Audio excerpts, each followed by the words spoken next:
Hey everyone, welcome to SOFcast. This is your host, Sergeant Major Matt Parrish, and I am excited. As always, we've got an incredible guest, and one of my favorite things about being able to host this show is to take a minute, have a conversation, and highlight one of our incredible people that's doing amazing things, and we've got just that for you today. We've got Sergeant First Class Jason Howell, Marine Corps combat veteran turned Green Beret, and then now ultra marathoner who recently summited Mount Everest earlier this year. So awesome opportunity to be able to talk to Jason today. Jason, how you doing, man? Welcome to the show. Thanks for joining us. Hey, I'm doing great. Thank you for having me. I'm excited, man. So let's start at the beginning. You and I joined about the same time. I know at the time I was looking at the Marines because, like always, best recruitment posters and everything else, sort of call to warriorship. What makes you want to join there post 9/11 and go into the Marines? Yeah, so I graduated high school in 2001, and I remember specifically, I think I was a junior, and I got a pamphlet in the mail. Yeah. It talks about, machine guns, shooting, moving through the woods, all this stuff. And I grew up in a really small town, southwestern Colorado. So I grew up hunting, fishing, just kind of living outdoors. I was like, dude, this lines up perfect. Nice. This is what I want to do.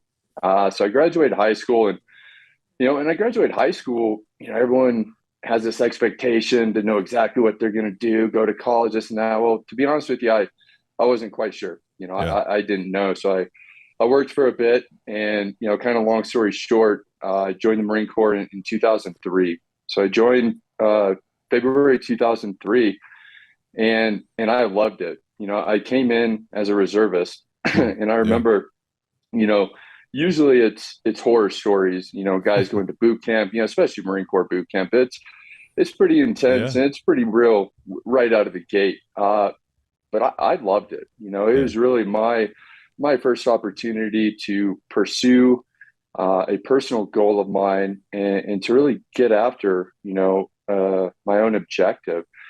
So I remember I was in boot camp, and I actually asked one of my drill instructors, I was like, hey, I'm a reserve, but is there any way I can go to active duty? Nice. And they're like, no, dude, no, the Marine Corps has you. You're a reserve. I was like, okay.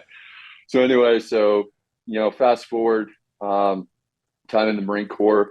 My first deployment was early 2006 to Iraq. And it's kind of funny, typical Marine Corps fashion. I'm a reserve. I'm attached to an artillery battery. And we had this terrible mission, Camp Fallujah. I think it was like detention operations or something, right? Yeah.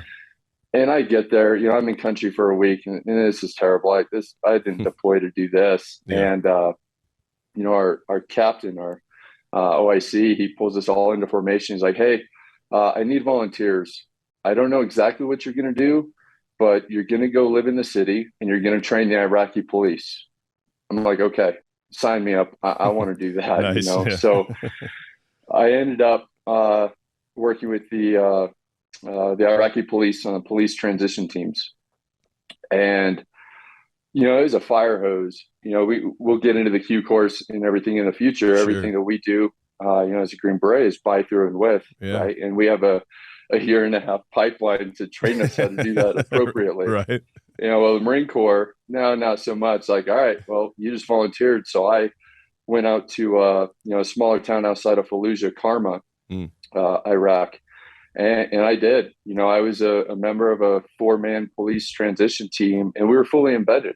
So we lived in the police station with our, roughly 90 Iraqi police, lived with them, trained with them, worked with them, got to know them, their families, all kinds of things. So, that 7-month deployment, it really had a big impact on me in a lot of ways. So I got through that one, came home. I was home for, 3-4 months. And then another opportunity came around for a second deployment, volunteered for that. And then I went back, did the same thing. This time I was in Fallujah proper at the Iraqi Police District Police Center. So now, because of my experience on the first deployment, I was running all training and operations throughout the Al Anbar province. Nice. So traveling around, Fallujah, Ramadi, Karma, Saklawiya, all those small towns, villages, even cities within AMBAR for that deployment. Yeah, that's and that's a pretty still pretty hairy time in early OIF. I mean, what great experience as far as prior to going to the Q course and becoming a Green Beret, basically doing the job on 2 different deployments in a pretty kinetic environment. So as they were trying to stand up that Iraqi police unit, what kind of lessons did you get from that you ended up seeing later as you're, after you became a Green Beret and you sort of get to put it into practice, or actually probably still even within the Q course at Robin Sage and things like that? Like, you had the rare opportunity to actually do partner force things, not just touch on them, but do them for a significant amount of time before you got to go to the Q course. It had to be a pretty amazing opportunity to learn. Yeah, it was. I think the biggest impact on me was the human relations aspect, right?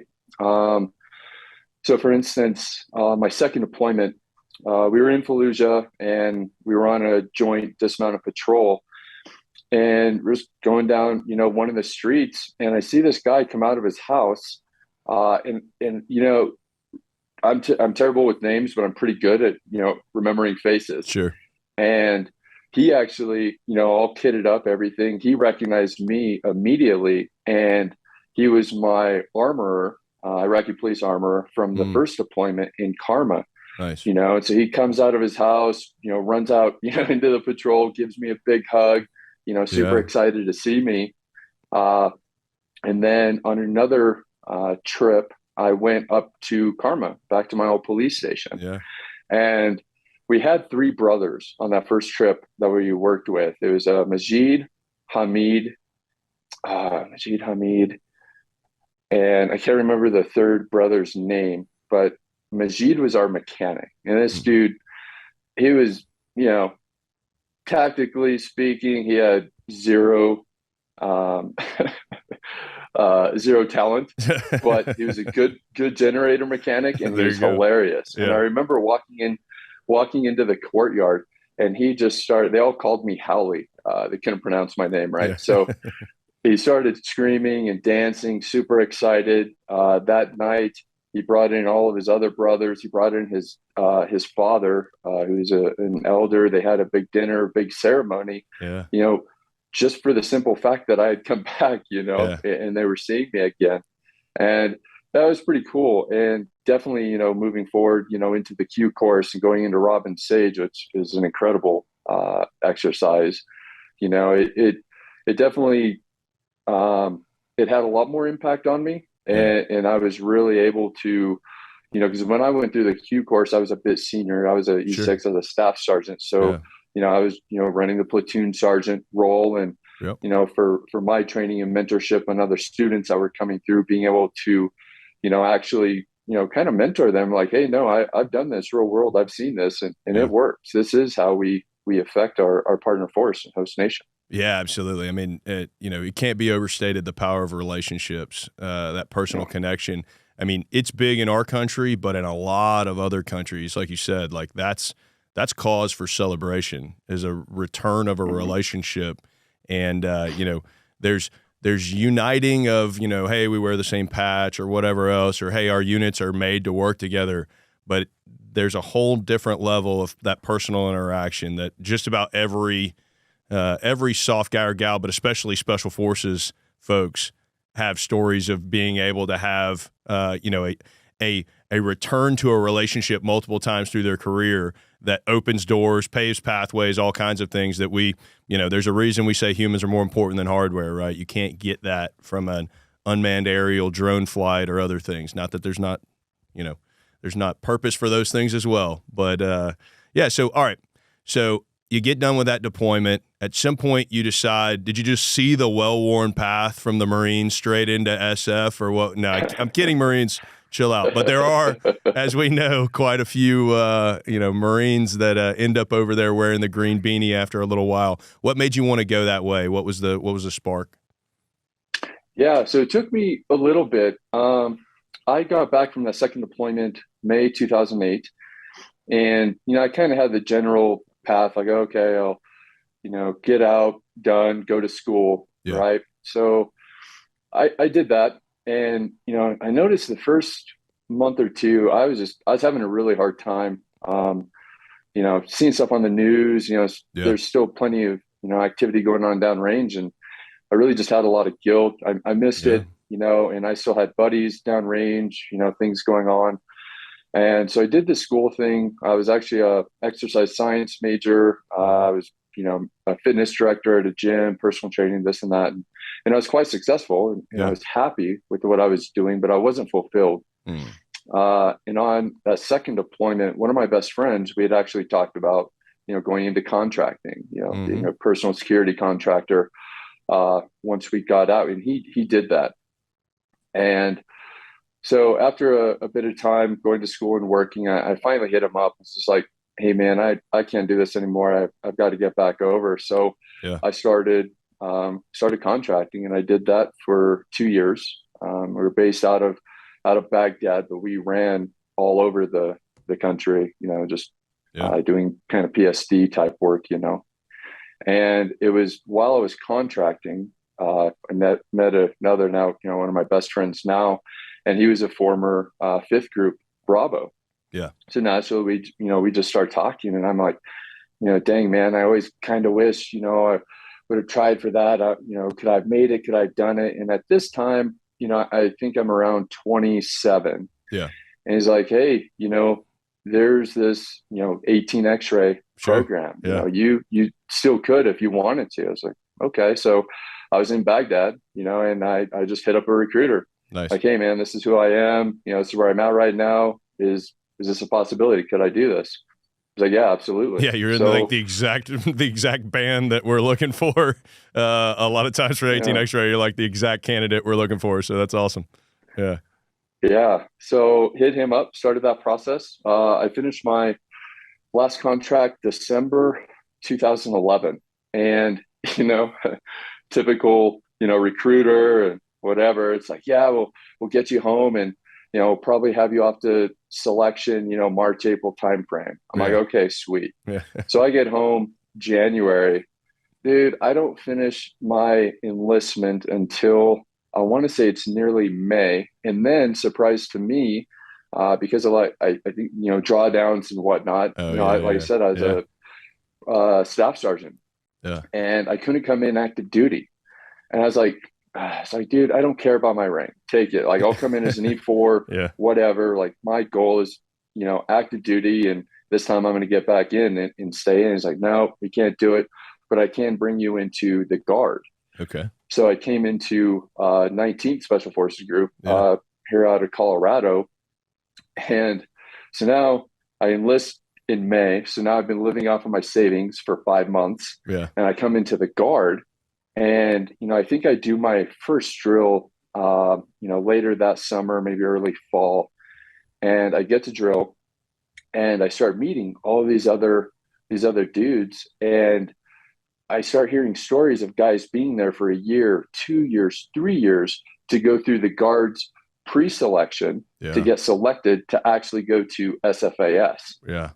And I was just like, dude, there's no way I can't do that. Yeah. So, right there, that first drill, and it's, we're all very competitive type A personalities anyway, but I laid it out there and I hammered, and I was very fortunate in that I got selected on that first drill to go to SFAS. So fast forward through that, finally got to selection in March of 2013. Yeah. Got through selection that fall, began the Q course. And lucky enough for me, like you referenced earlier, there's so many prior service Marines within the regiment. Yeah. Our battalion CSM was a prior service Marine himself. Nice. And I had met him on that first drill. So he had a good relationship established. He knew my background. And while I was in the Q course, I actually hit him up and I laid out, my intent for, re-enlisting, trying to get to group, and that I was trying to get to active duty. So he fought for me and actually got 19th Group to release me after I graduated the Q course so I could then re-enlist again on active duty. Nice. Yeah. So in, July of 2015, I re-enlisted again on active duty. Yeah. So I assume at that point, growing up in Colorado, being an outdoorsman, a mountain guy, you're looking for 10th group. Yeah. Or did you want to go somewhere else and they just said, nope, not so fast, my friend? No. Yeah. No. So I came back in, and I came in, I'll be honest with you, I came back in to go to work. Yeah. Right. I Sure. wanted to get overseas. I had only done my 2 Iraq deployments with the Marine Corps, and then, 6 as a contractor, but everything had been Iraq. Yeah. And at that time, third group was just getting after it in Afghanistan. Yeah. And I had some other, hopefully long-term goals that would keep me at Fort Bragg. Right. So, I kind of gave my wife a surprise, through the Q course. I'm like, hey, I'm kind of thinking we're not going to go back to Colorado. I think we're going to stay here, and I'm going to go to third group. So okay. So I requested third group. Yeah. And I got it. Nice. And I ended up going to a mountain team there. Yeah.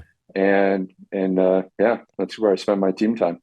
That's awesome. Yeah. So at this point, you finally get through this whole, I've got to jump in, out. I'm maneuvering to finally get where I want to get. You get into third group. Talk to me about, everybody's got their own impression of like what they think SF or SOF is going to be. You're working, it's like you're striving for this goal. You finally get there.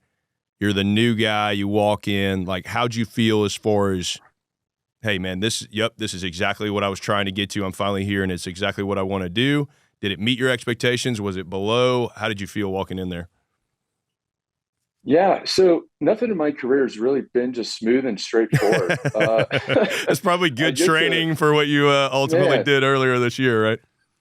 Yeah, so I went in, before I checked into the third group, I had a sit down with Command Sergeant Major Eckert. Yeah. At the time, he was a third group CSM. Yeah. And have a meeting, sit down with him, and I make it pretty clear I want to get to a team as quick as I can, get me down range, because like I said, third group had been focused in Afghanistan. Well, surprise to me, right around the time that I was checking in was when third group was doing transition going back to Africa. Yeah. So okay. Well, during this meeting with CSM Eckert, he told me that he wanted me to go to SLC prior to checking into group, which, absolute good decision now, right? Hindsight being 2020. At the time, I was just like, gosh, dang it. It's another 6 weeks. I want to get to a team. Yeah. So I do SLC first, and then I report to third group. Cool. Finally, I can get to my team. My battalions, they're ramping up. They're getting ready to go down range. Yeah. And check in third battalion. And they had just stood up their green platoon program. So especially all 18 X-rays, new guys off the street. Hey, congratulations, you made it through the Q course, but you really don't know anything. So we're going to send you for 4 weeks, and you're going to go through it like condensed cephalic and mobility and all of these things. My gosh. So then I finally do that, and I miss the trip cycle. But eventually, got to my team, and then ended up doing a couple deployments, to the Africa AOR from there. Where in there do you start getting into kind of these ultra marathons, right? Like, where does that start? Is it just kind of a hobby on the side? Is it hey, I want to, obviously I want to be in peak physical condition for my job, sort of a blend there? How do you ultimately, I know you end up, running this Moab 240, but there's you don't go straight to that. So where does it start kind of getting in your mind? Like, hey, I want to do this. Yeah, it started early on training for selection. Sure. And it actually kind of started while I was still contracting, but because I had always been, I hated running. I was okay at it, but I'd always been a lifter, especially early on. Sure. And talking to my buddy, he's like, yeah, man, everything with selection and through group is is cardio based. You're going to be moving a lot, time standards are real. Yeah. So I started really training and getting ready for selection. I found a whole nother, I guess, gear in my preparation. I started fully committing every aspect of my life for this one goal. So I would read everything I could get my hands on, movies, documentaries, talking to people, and it became a lifestyle, right? Sure. Yeah. So when I finished that contract, came back to Colorado, I was actually living on our mountain property. It's, when I say mountain property, it's a dirt mountain road, an hour from anyone. Yeah. And I just went heavy, really heavy into preparation for that. And that's where, not only did I start reading, every book that I could get my hands on in regards to special operations, but also ultra endurance, races, training, all this stuff. And really what a book, like I'm sure so many people have that caught me was Born to Run. Yeah. And I remember reading this, trying to actually learn how to run. But as I'm reading it, they talk about this 100-mile race that's in Silverton, Colorado. That's, 45 minutes from where I grew up, and it's the Hard Rock 100. Yeah. And I'm reading about this 100-mile race over, 33,000 feet of vertical gain. You climb 613ers, 114er, all this stuff. And I was like, how have I gone, my entire life? This incredible, challenge was there, and I knew nothing about it. So that got me hooked. And I just started logging more and more miles, training for selection, and then naturally continued that through the Q course. And I found, I never thought I was a good runner when I was younger, because, I'd start building up lactic acid and breathing hard, and I was slow. And so I kind of took that like, man, this just isn't what I'm supposed to do. So I'll stay in the weight room and I'll lift weights. But, what I found is, the more I did it and just trained and dedicated to it, I could perform quite well. And that helped me out tremendously when I did get to selection and through the Q course, because, we all know and understand, there's a time standard, but that's the bare minimum. Yep. That's not what we do. That's not who we are. We perform, and we expect, our peers to perform at a very high level. Yep. So coming in very prepared and being able to perform at a high level, definitely helped set me up for success. Yeah, absolutely. That process. I mean, the other thing about, whether it's selection or whether it's, a deployment, you're not training for this one single day event that then, okay, I did this event and then we're good. Like, nope, you got another event that night. You got another one the next morning. You got another one the day after, and it's going to keep going. And obviously, I mean, you hit the nail on the head. We all know, that standard's there because we want a line in the sand, but I certainly want to select the person that is so far above and beyond that standard, not just because we need them to be, physical specimens, but also because we have to be able to do things under extreme fatigue. And the more someone's able to not only do that, but help those left and right of them because they have a little reserve, obviously goes without saying that's the people that we want to assess the most. When did you do your first ultra marathon? Did you do that Hard Rock 100 before selection, or was that after? No, and I still haven't been able to get into Hard Rock. It's a lottery system, and I've been trying for, I think the last 8 years to get in. But I did my first ultra. Hard Rock 100. Let the man in. August. if you're listening, let the man in. Yes, please. I did my first ultra August of 2015. So after I graduated the course, it was a 50K in North Carolina. Yeah. And it was, trail ultra marathon, great experience. And, up to that point, the furthest I had ever run was, 20 miles on a training run. I remember, early on when I met my wife, she had run multiple. She was a marathon runner for quite a few years. Yeah. And that blew my mind. Yeah. Like, it was unfathomable. Like, how can you run 26.2 miles? Like, that's crazy. And so anyway, did my first ultra, got that done. And, I loved it. Loved the experience. I love the community. met some great friends that are still friends today. Yeah. And it felt good to finally accomplish something that I had, been training and preparing for such a long time.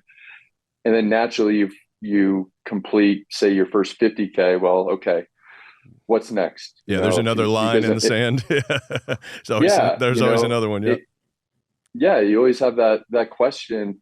And this has always been a big question and driving factor for me in general is, what am I capable of? What if I buckle down, if I 100% commit, what can I achieve? And so at that time, my big goal was to one day run a 100-mile ultra marathon. Yeah. So 2 weeks later, after that 50K, there was a race again in North Carolina, and I initially had registered for the 50K option, but they also had a 100K option. So now we're talking just over 60 miles. And on a whim, I hit up the race director. I'm like, hey man, can you bump me to the 100K? Like, I have no idea if I'm going to finish it, but I want to give it a shot. Yeah. So he did. And the dude's he was a 82nd dude, super cool guy, yeah. Tom. And so he bumped me to the 100K. He's like, no worries, dude. It's a 6-loop course. So if at the end of the 50K, if you're not feeling it, you can stop there and be a 50K finisher. Yeah. I'm like, okay, sweet. So go out, get up to the 100K, and I won that race. Nice. That's awesome, man. And, I remember because again, it's a multi-loop course. So you're seeing everybody, the 50K runners, the 100K runners. And I remember I was right around 30, 40 miles in, and I was passing some folks. And as I passed them, I heard them, kind of saying like, oh, he's running, way too fast. He's going to blow himself out. He's good now, but he's not going to hold it, to the end. And that flipped the switch in me. I was going to say, thank you for the motivation. I was like, all right. I mean, you might be right. I might blow up, but now we're going to go to work. We're going to get in a fight here. Nice. And I'm going to get after it. Heck yeah, man. And yeah, so it just kind of progressed from there. And then, finally down the road, 2017, I ran my first 100-mile race. Nice.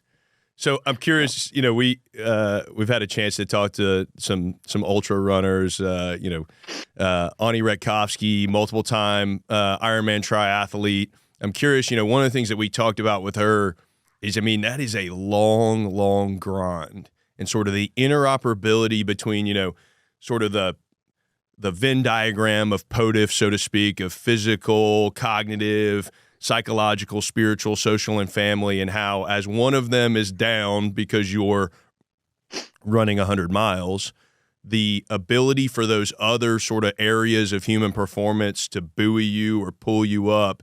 I'm curious, did you find any of that through, all of this endurance, sort of testing of yourself? Did you find the ability to tap into other, ways of, keeping yourself going during those times?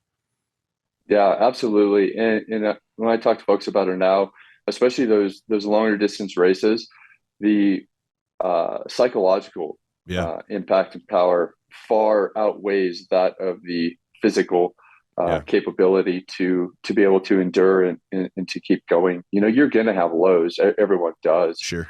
But once you learn to deal with that and manage that and just accept that all I need to do is keep moving, break everything down. If you look at, say, a 100-mile race and you start, you're like, oh shit, I've got 99 miles to go.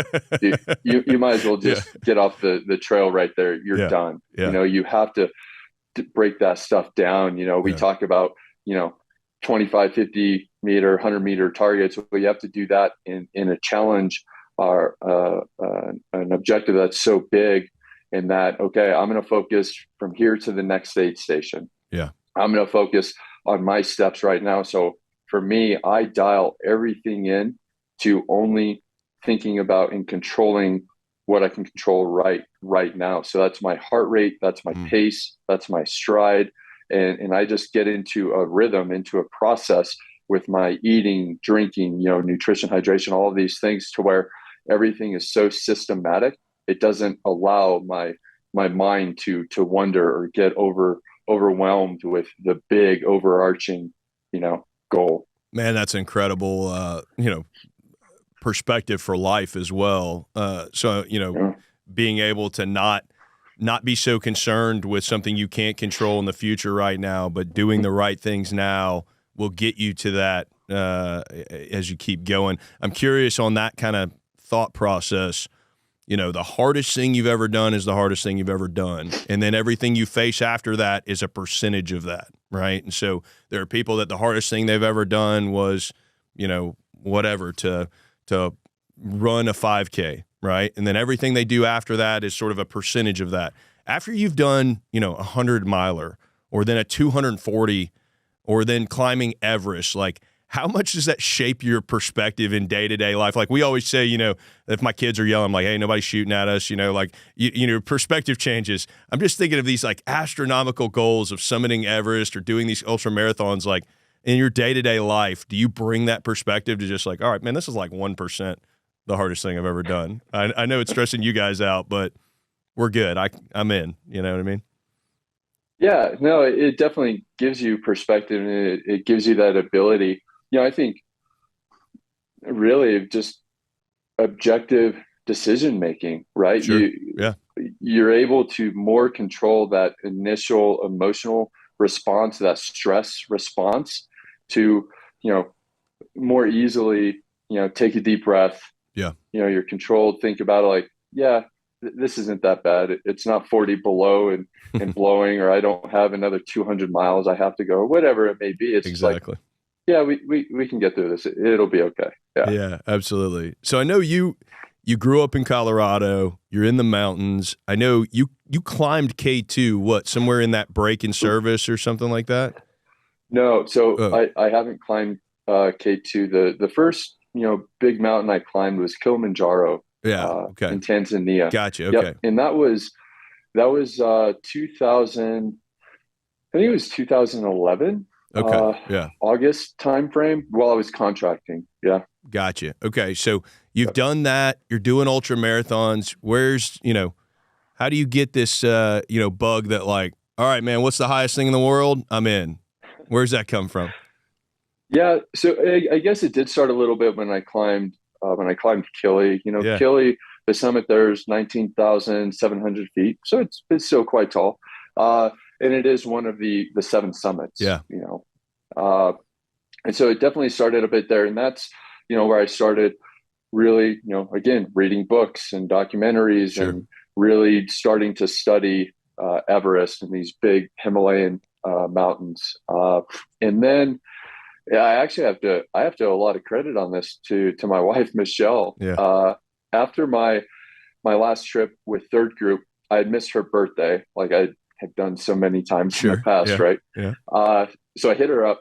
I was like, hey, when I get home, obviously we're going to do a surprise, give me like a top 10 list, kind of bucket list thing, places that you want to go, right? So we can go for a vacation. And her number one bucket list item was Nepal. Nice. And, I was expecting beach or something, and I'm not a beach dude, obviously, but she responds with Nepal. I'm like, okay. So I start, looking at different tracks and this and that and planning it out.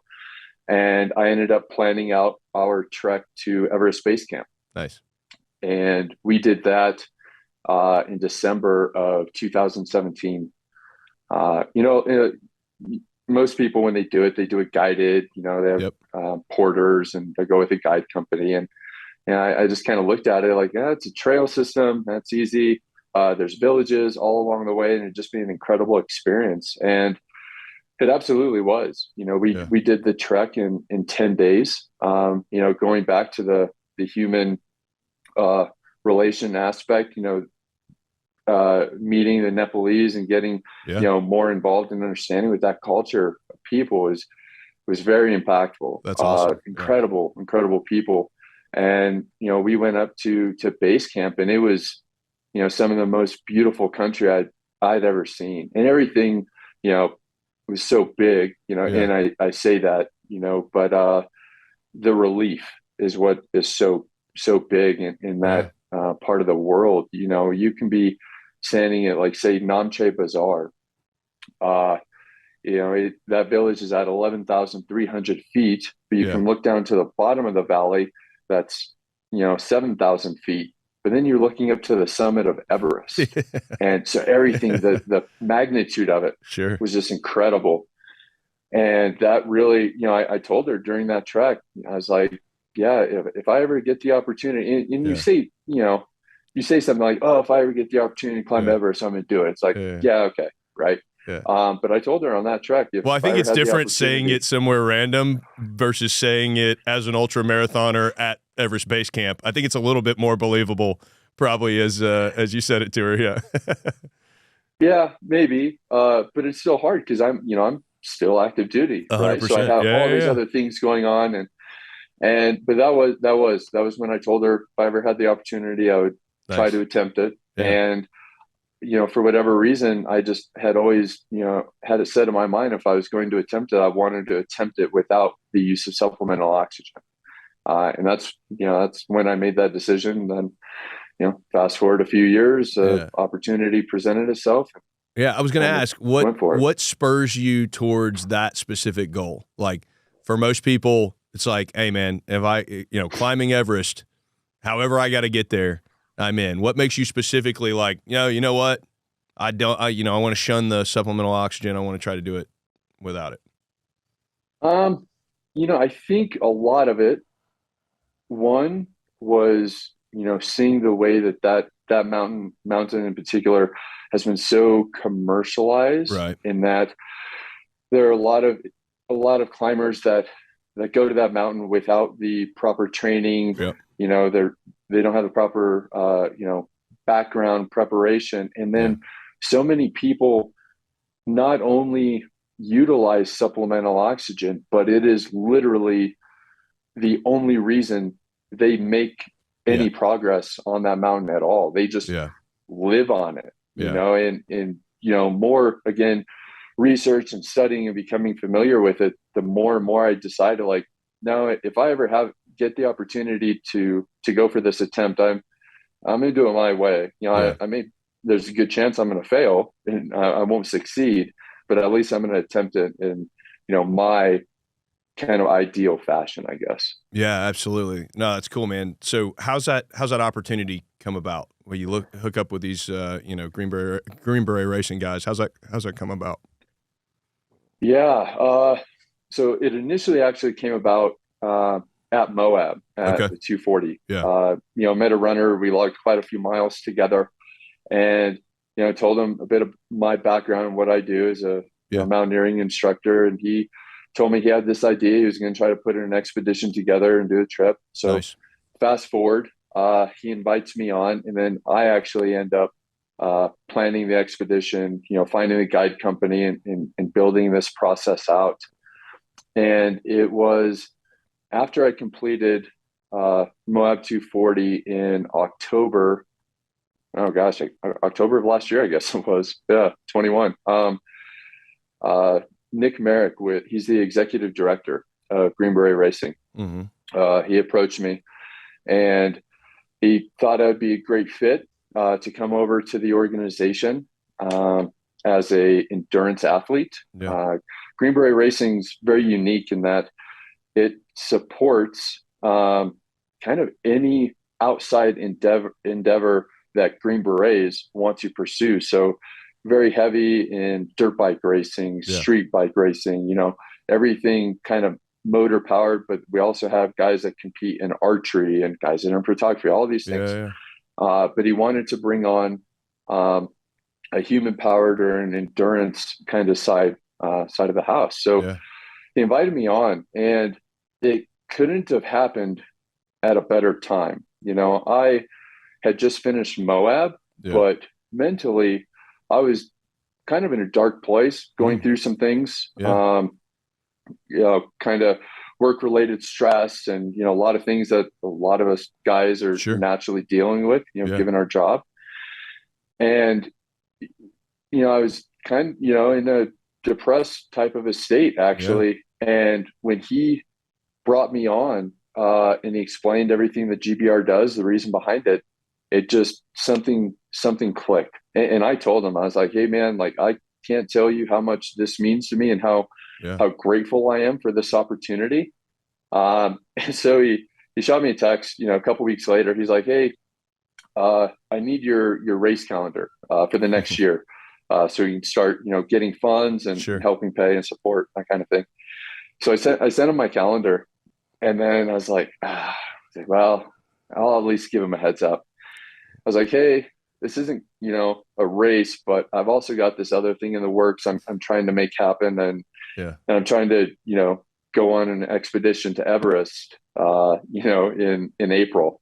And he's like, it was like, what? It was like, okay. But he, Nick and the entire organization, it was game on. Yeah. It was game on from there, and 100% support. And as we went through this process, because an Everest expedition is everyone is quite well aware, it's not cheap, right? It's Yeah. quite expensive. Absolutely. The average expedition costs are, 80 to 120 grand. Yeah. And with the organization I was able to go with, it was, around 34,000. Yeah. I also went as a apprentice guide to work. And so we started the fundraising for this, and I'll tell you, like, we raised a lot of money in support of that expedition, in support of Green Beret Racing. Yeah. And so much of it came, not from companies and, Fortune 500 type stuff, came from individuals out of their personal pockets. And then the texts and the emails and letters I got in support of this, dude, it floored me. Awesome. There's no way I could have fathomed so many people kind of getting on board with this and reaching out and supporting us. And it's a, obviously I take it very seriously. It's a very important cause. Just because I found, especially within the regiment, our dudes with, what we do, because I've gotten out of the military before, I've come back in, Sure. And one thing that hit me, I remember being a, young Marine, and I see guys getting out and they had formations and awards. Thank you for your cert, blah, blah, blah. And then when I get out, here's your DD 214, bro. Thank you. I was like, and that's it, you know? And so I learned early on, you have to have something more. This is our job. This is our profession, but it cannot define who you are as an individual. And when Nick approached me, it really kind of brought everything full circle to where I realized, since I've been a Green Beret, pursuing whether it be ultra marathons or climbing mountains or doing whatever I've been doing, it's given me another outlet, on the outside, away from the team room or away from the deployments, to kind of further pursue and to define myself with something that's not attached to, combat or post-traumatic stress or these things. And as this has continued to develop, I've just, realized more and more how important that is to give to our guys. Because we have buddies now that are getting out, they're retiring, especially, we came in about the same time. It's kind of weird. Now I'm turning into the old guy, but I'm seeing so many of our guys getting out and they don't know what to do. They're, who am I? I've had this tap on my shoulder for 20 plus years and I don't know what to do now. And so especially for the mental health side of the house, it's a great organization. Yeah, it's absolutely crucial to find that purpose and mission and identity. Part of it can be, your calling and your purpose in the military, but we all know we got to take this thing off at some point. And so finding that outside identity, I'll put a quick plug in there that SOCOM doesn't officially endorse any nonprofit because, we're just excited and blessed to have a network of amazing people who invest and take care of our active and former members. We obviously are thankful for any organization that's helping folks find mission, purpose, focus, and the ability to continue to move in a positive direction, which obviously it sounds like Green Beret Racing really provided for you and the others that have been in all of these different pursuits. As you're finally now, you set your sights on Everest, you're at base camp, you get, all this amazing support behind you, and it's time to go do it. What's going through your mind? Yeah, it's game on, Yeah. especially once you get up there, you get on the mountain. Yeah. People can watch, documentaries, and they can see the Sure. 2019 picture of the huge line, traffic jam to the summit. And, you just walk up there. They do like, no, you get there and it's real, Sure. And especially again, with the way I was attempting to climb it, Yep. it's dangerous and it's out there. You see accidents, there are literally hundreds of avalanches that went off from rock fall, throughout the expedition. And you get there, and I did 2 training rotations on the mountain to acclimatize before my summit attempt.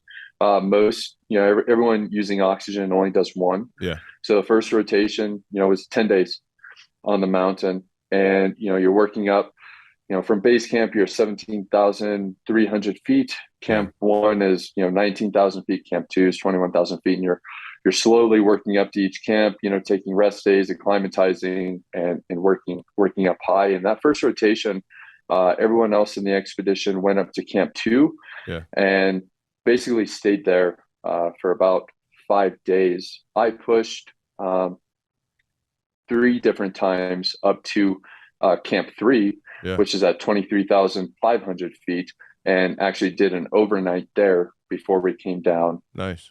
Came back down to base camp. I recovered for 2 days, and then myself and my climbing partner, who was also going to attempt without supplemental oxygen, we went back up just by ourselves with our Sherpa on the second rotation. Yeah.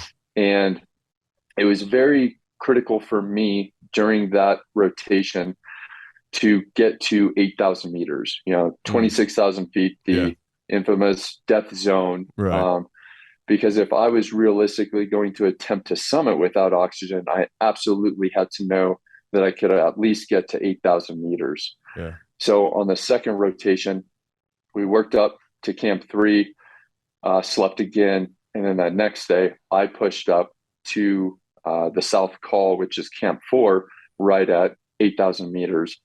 And the day I did it, it was pretty out there. The weather was not good. 60-mile-an-hour winds, storms, weather was moving in. And as I was climbing up, all the other teams, there had been it's called a red alert warning for everybody, to get off the mountain from the high camp. So everybody else was coming down, but I knew that I was only going to camp 4, basically just kind of tag it. Yep, I'm okay. And then come back down. And then sure enough, as soon as I got to the South Col, wind was knocking me off of my feet, but I got there. I felt fine. I wasn't hypoxic. I wasn't dizzy, no issues. Turned around, came back down, and then we worked our way all the way back down to base camp. And then I want to say I gave myself 5 full days of recovery after that second rotation. And then we did our final summit push from there. What's your kind of plan and your process on those recovery days? Like, what are you doing to try to make sure that, obviously you need time, but I'm sure there's some specific techniques you're using to try to make sure you're at your ultimate best when you make that push? Yeah. So that block of 5 days, those were probably the most challenging for me of that expedition. Yeah. Because I had to be on my neck. I had to just totally recover, because it's quite taxing, on your body, not only the extreme altitude and the extreme conditions, but they're big movements as well. You're climbing, 10,000 vertical feet, big days. And so for that 5-day period, I was just absolutely focused on nutrition, hydration, relaxing. And the more time you spend on that mountain and you move through it and you see you see accidents happen, you see people get hurt, you see Yeah. people, get killed, and Yeah. people died this year on the mountain. Yeah. The more of a appreciation you have for that, and especially knowing, that you're going to try to attempt this without supplemental oxygen Yeah. when, three of the deaths have been related to, uh, high altitude, in an oxygen deprived state at, Yeah. camps 1 and 2. Yeah. And I'm getting ready to go for the summit. So there are a lot of things I really had to focus on mentally, to not allow myself to go into kind of a dark, kind of controlled state. I had to pull myself back. And again, going back to, you have this big overarching goal, but like, what can I control here and now? Well, today, instead of getting stressed out or overwhelmed, I can focus on eating, drinking, listening to audio books, and try to relax and recover. And I'll deal with whatever comes at me when that time comes. Yeah, absolutely. So you spend that 5 days, you're concentrating on what you can control. It's time to make the push, right? Mm-hmm. Yep. How well, I'm curious because you've had the chance to go up a few times. On the days that you're now trying to summit, did you feel like the push up to 8,000 meters was easier? Was it harder? Was it the same as when you had done it before? How did that affect you? No, it was a lot better, honestly, Yeah. than I could have expected or hoped for. And for an example, our first rotation up the mountain from base camp to camp 1, the average time, I guess, would probably be around 8 hours. Okay. And I think the last member in our expedition arrived, I think it was like 13 hours. And on that first trip, I got to camp 1 in just under 6 hours, I believe. Mm-hmm. Well, on my summit push, I skipped camp 1 and pushed straight to camp 2, and I came in at 4 hours and 55 minutes. Wow. And that's not, I'm not getting any stronger on the mountain. I'm only losing weight and my body's breaking down. But the absolute increase in red blood cells in my body's capability and ability to utilize oxygen, Yeah. absolutely improved. And again, I've studied this stuff quite a bit, but to actually see it play out to where I'm, everything with me is based off of heart rate, Sure. kind of listening to my body and everything from the ultra background. So keeping everything at the same intensity level, but I'm able to perform at a much higher now. Yeah. By the time the summit push came around, I felt great. Got to camp 2, 0 issues. My climbing partner, he had developed a stomach bug. So he was lagging behind a bit. But then, at camp 2, everyone else in the expedition, for the most part, went on supplemental oxygen. Right. And then those who didn't, they definitely did at camp 3, moving up to camp 4. So they actually went out a day ahead of us because they were spending a full recovery day and night at camp 4 on oxygen. Sure. Well, attempting without supplemental oxygen, I can't spend that amount of time there. Yeah. So in my push to camp 4, I moved faster than they did with supplemental oxygen. Yeah. So I was quite happy with the way my body was adapting, and then, get to camp 4 and try to relax a little bit, eat some food, drink some water, and it was the summit push from there. Yeah. How, as you're looking at that, you only have a certain amount of time. It seems like it would be tough to make sure, okay, how much do I recover versus how much, like, I know I can't stay here very long. So as you make that summit push, you're feeling good. You've been moving much quicker up the mountain. You've seen, all the science that you knew was supposed to happen is actually happened. Like, you're set up in the exact right spot. All right, we're going to the summit. How's that look? Yeah. So our summit bid, we were really kind of threading the needle with a very small weather window we had. And we knew that the weather on the evening of the 20th was going to be very cold and very high winds. Yeah. But on the morning of the 21st, the winds would die down to, 10 miles an hour, and we would have good weather until noon that day. So we had to dial it and summit. We were aiming for 6 to 7 o'clock in the morning on the 21st. So everything we do, right? Planning is we take very seriously, MDP, all this stuff. So that's how we approached our summer window. So studying weather, forecasts and diagrams for 2 weeks leading up to this. And the rest of the expedition ended up going on our same summit push because of that window. Yeah. So for my attempt, my summit bid actually started from Camp 3 at 5 o'clock in the morning on the 20th. Moved from Camp 3 up to Camp 4. I got there at 10 in the morning, and I had 8 hours to relax and then eat and drink as much food as I could. And I've heard, a lot of people say that once you get to 26,000 feet, body stops processing food. So, everything is liquid form or gels. They can't eat solid foods. And I was quite happy. I was still able to dip Copenhagen. I was able to eat, a full meal, and my body processed and everything worked just fine. Yeah. And I wasn't able to sleep.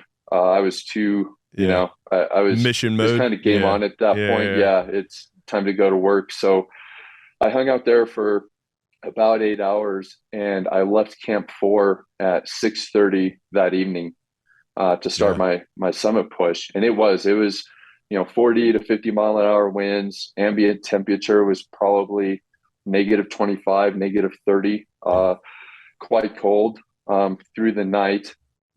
And pushed to the summit. And like I said, I was attempting without the use of supplemental oxygen. Right. So I guess we'll just go ahead and get into this thing.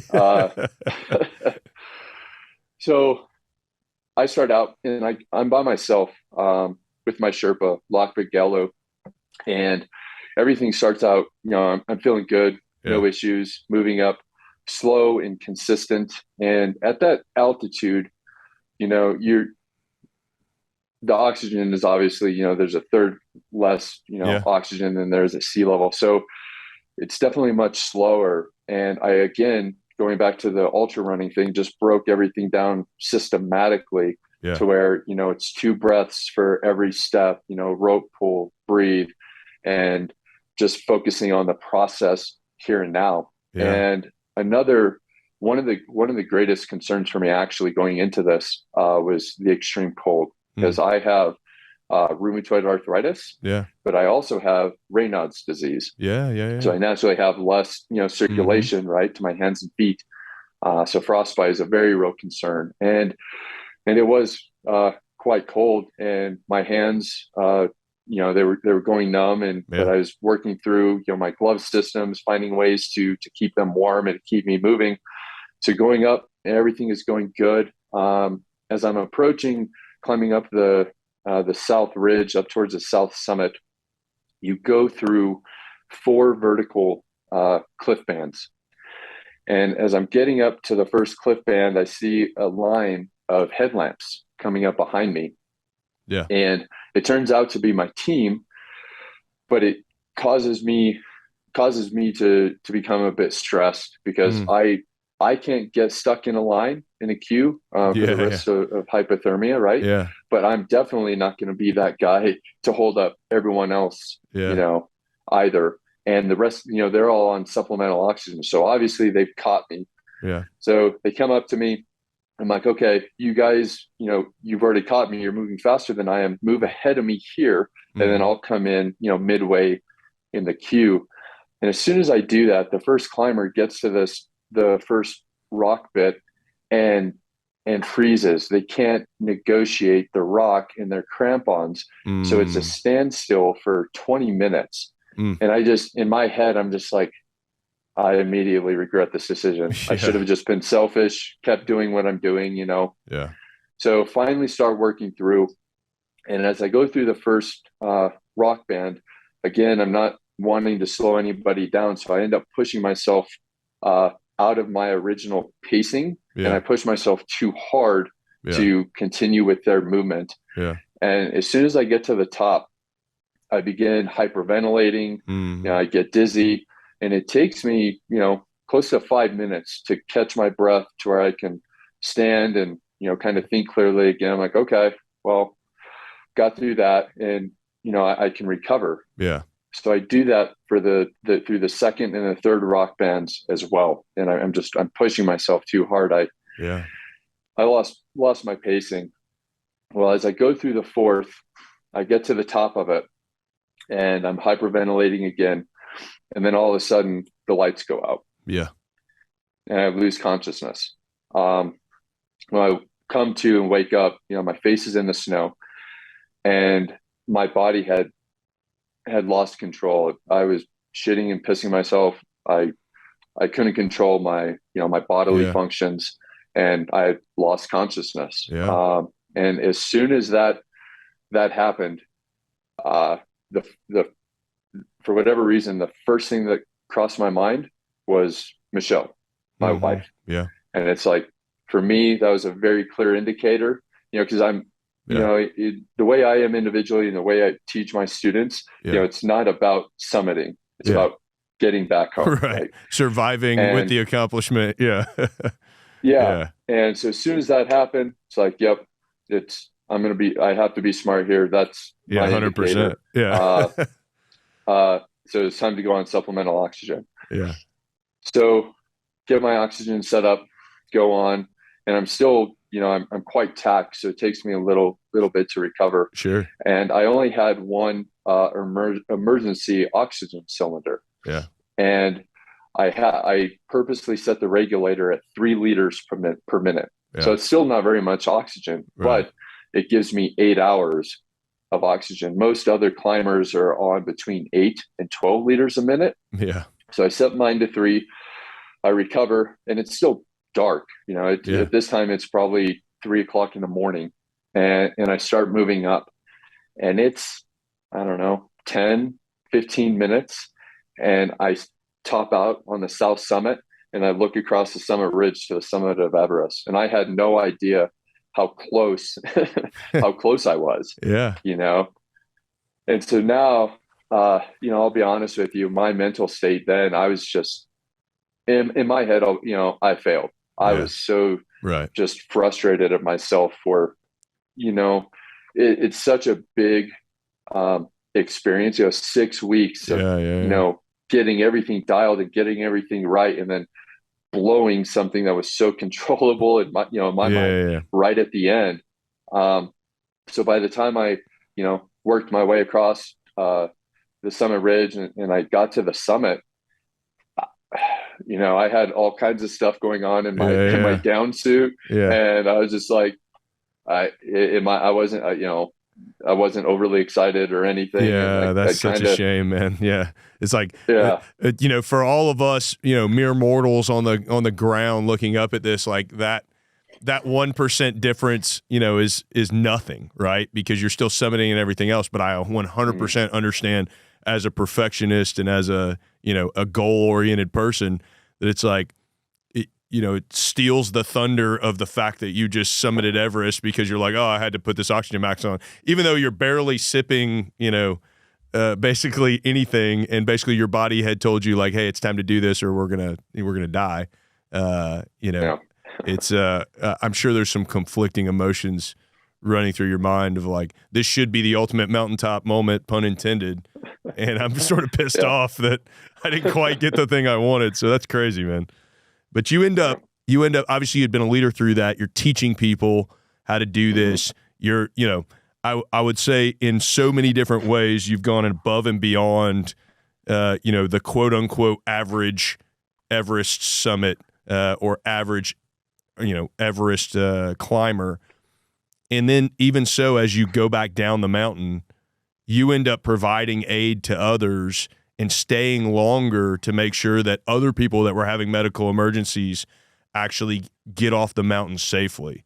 Can you talk us quickly through, you had those conflicting emotions at the top, but now as you're going back down, you didn't let that keep you from going above and beyond as a climber, but as a special forces leader as well, taking care of others left and right of you. Yeah.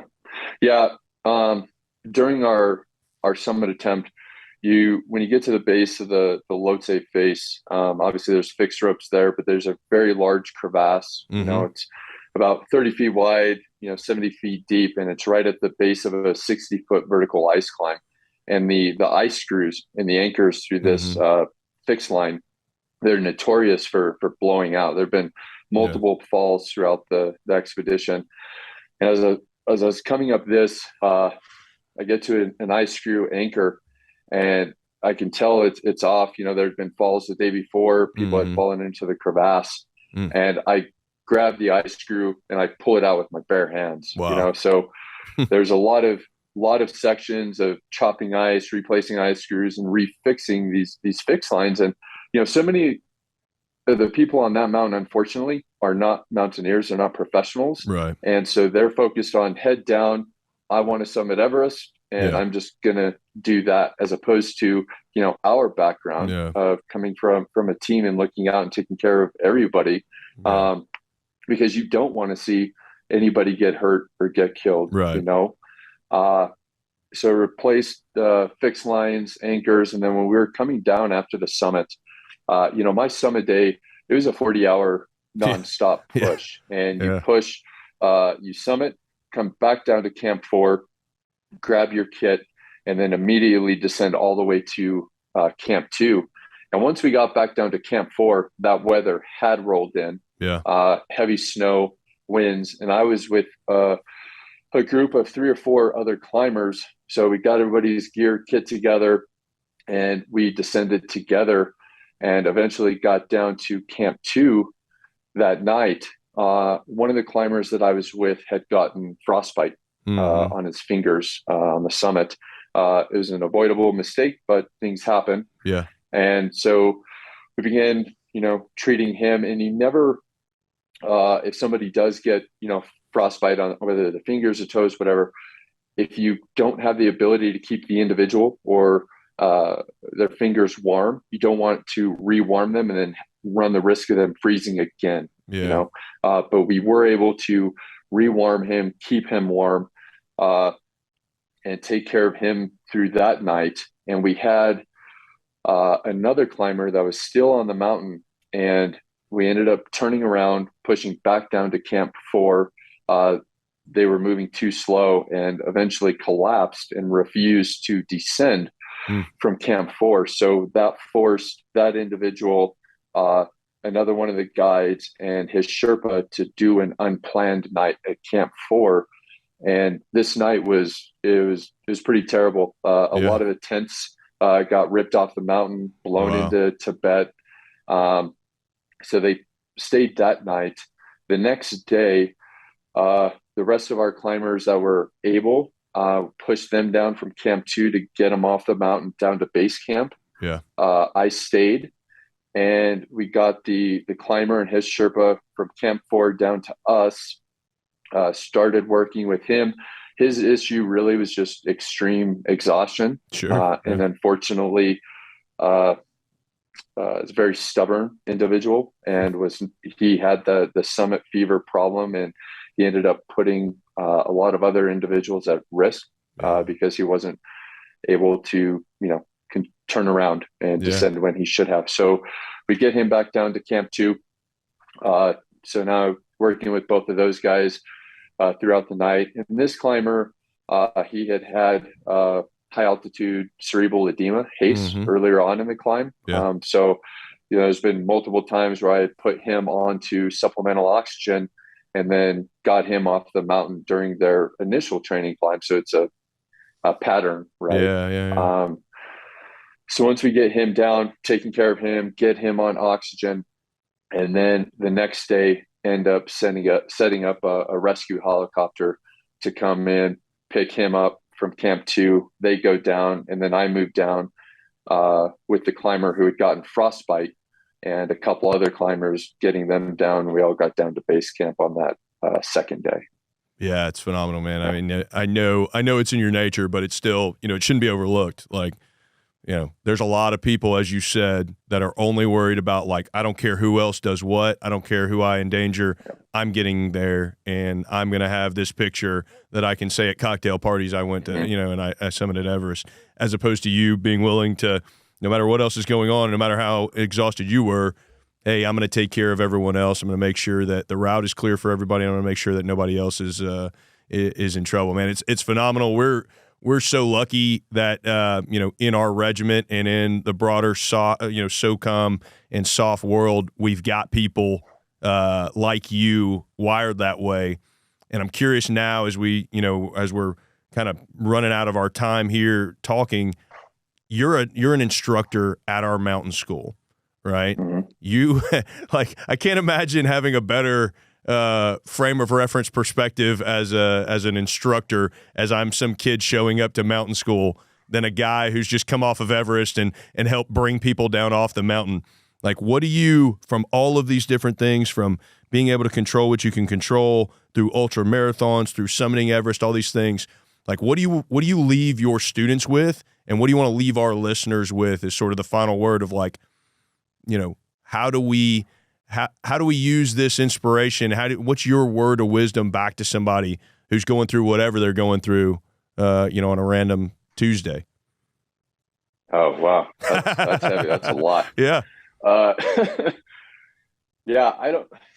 There's definitely a lot I could bring back. I think from that experience in particular, there's definitely a lot of knowledge from the technical, absolutely, the climbing bit that I bring back to the course. But I think one of the bigger lessons learned is really leadership and communication. There were so many times during that expedition I had wished that I had my students on the mountain with me, as opposed to 15 other civilians, varying ages and backgrounds, and it was good. It was a good learning experience for me, because I can't talk to these civilians the same way as I talk to my, our guys or students, so it forced me to work through that and really kind of hone my communication style, techniques.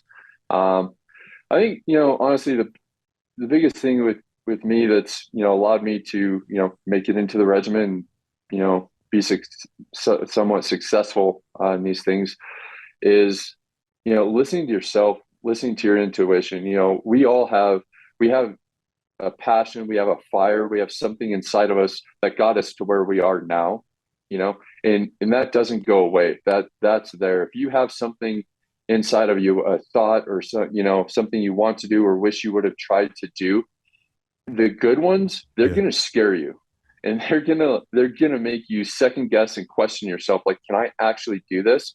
But if it bothers you enough and it's eating at you, like, listen to that and get after it. A lot of the things that I've seen, people be unsuccessful at is simply the fear of the unknown. They quit or they stop before they even try because they don't think they can make it. They don't think they can finish, right? We see that in selection. You see that throughout the Q course, right? And it goes back to what we were talking about earlier. Focus on what you can control here and now. If you've got something inside of you, like, get after it, start putting in the work, and just keep driving, and you can get it done. No, I think that's phenomenal. Both of those kind of nuggets and lessons learned are phenomenal. I mean, I was kind of thinking through that as you were talking about the stubborn climber who wouldn't come off. It's like you just wish that you had the ability that, hey, we're in a military command center, like, hey, buddy, I'm taking this out of your hands. Like, but it helped you to hone, like, unfortunately, positional authority is sort of the lowest form of leadership, right? Like, you have to listen to me because I'm the team sergeant or I have this rank or whatever. That's really the lowest form of leadership when we talk about actually influencing and leading people. So it allowed you to have the opportunity to, unfortunately, hone that of, like, how do I talk to these people that don't have to listen to me? And how do I make sure that I'm influencing them for the better of themselves and for all of us that are on this mountain right now? But I think your second point is incredible. Of don't limit yourself because you're concerned or overly stressed out about what might happen 3 weeks from now, 3 years from now, instead of, and don't let it rob you of an experience of trying to go out and get after it. right? I think it's phenomenal. Man, I can't thank you enough for sharing that story. I mean, there's so many amazing things that came out of that as far as like just listening to that story, that I hope you know how successful you were, even though that 1% at the top of the mountain where, hey, I've got to breathe 3 liters of oxygen. Like, I get it, bro. I can totally feel where you're coming from, but I hope you know how proud you make the regiment, SOCOM as a whole, from being able to go do that, and the leadership and accountability that you showed throughout that as an instructor and as a leader. So, man, thanks for coming on the show, and thanks for sharing it with all of us. And thanks for being an instructor out there and passing these lessons learned on. Yeah, no, absolutely. Thank you very much, for having me. And I appreciate that very much. Thank you. Absolutely. Well, and all of you out there, thanks for listening to another episode of SOFcast. I hope you enjoyed it as much as I did. This, as much as any of our other episodes, I hope you found, I think a lot of times as I'm listening to a podcast, I hear something and there's somebody in my life that I'm like, man, this person would benefit from this. So if you found value like that in this one, I hope you'll take the time to share it with somebody on your team, somebody in your company, somebody in your friend group, and in your leadership sphere. As I said, you don't have to wait to be in a positional authority position to be a leader. So as you've got your sort of circle of reference, share these types of things out there so that you can hone other people's kind of thoughts on some of these things as well. And I hope you're already following the show. If you're not, go ahead and subscribe to it now. Drop down, give us a 5-star review. If you're watching on YouTube, give us a thumbs up, subscribe to the channel, all that junk. And if you're not following US SOCOM at Facebook, Instagram, Twitter, LinkedIn, go get a chance to do that. We post obviously a lot of these nuggets and promos from these things, but also SOCOM posts a lot of great things from across the enterprise. And finally, if you've got feedback for the show, we love getting feedback of things that you want to hear about or people you want us to talk to. Hit us up, SOFcast@SOCOM.mil. So, Jason, on behalf of General Fenton, all of us at SOCOM, and for all of you out there listening, thanks for listening to another episode of SOFcast.